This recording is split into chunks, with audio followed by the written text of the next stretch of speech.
Baiklah, perkenalkan nama saya Mardalini, NIM 19059021. Pada kesempatan kali ini saya akan menjelaskan yaitu tentang fungsi, tujuan, manfaat, dan tahapan manajemen risiko. Fungsi manajemen risiko yaitu 1. Perencanaan atau planning, di mana di sini dimulai dengan menetapkan misi, visi, dan tujuan yang berkaitan dengan manajemen risiko. Dan kedua, pelaksanaan atau actuating, di mana di sini proses identifikasi dan pengukuran risiko diteruskan dengan manajemen pengelolaan risiko.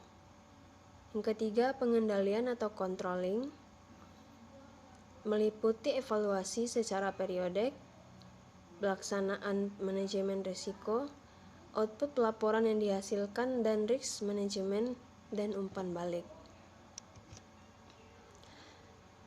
Tujuan manajemen risiko yaitu pertama, melindungi perusahaan atau protecting. Kedua, mendorong manajemen agar proaktif. Ketiga, membantu pembuatan kerangka kerja. Keempat, sebagai peringatan untuk berhati-hati. Kelima, sosialisasi manajemen risiko. Keenam, meningkatkan kinerja perusahaan. Manfaat manajemen risiko. Pertama, berguna untuk mengambil keputusan dalam menangani masalah yang rumit. Kedua, memudahkan estimasi biaya. Ketiga, memberikan pendapat dan intuisi dalam pembuatan keputusan yang dihasilkan dalam cara yang benar. Keempat, memungkinkan bagi para pembuat keputusan untuk menghadapi risiko dan ketidakpastian dalam keadaan yang nyata. Kelima, menyediakan pedoman untuk membantu perumusan masalah. Keenam, menstabilkan pendapatan perusahaan. Tahapan manajemen risiko yang pertama yaitu mengidentifikasi risiko atau identify the risk.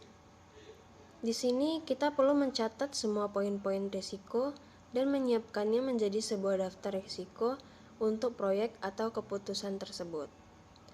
Kedua, menganalisis risiko atau analisis the risk. Di sini kita perlu mengembangkan pemahaman tentang potensi dan sifat risikonya yang akan memengaruhi keberhasilan suatu proyek atau bisnis. Ketiga, mengevaluasi risiko atau peringkatan risiko atau evaluate the risk. Penentuan risiko ini sangat penting karena akan menentukan cara penanganannya serta sumber daya yang akan digunakannya pada penanganan tersebut.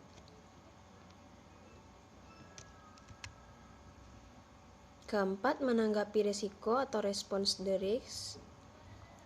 Kita perlu memutuskan bagaimana merespon setiap risiko. Kelima, meninjau dan memantau risiko.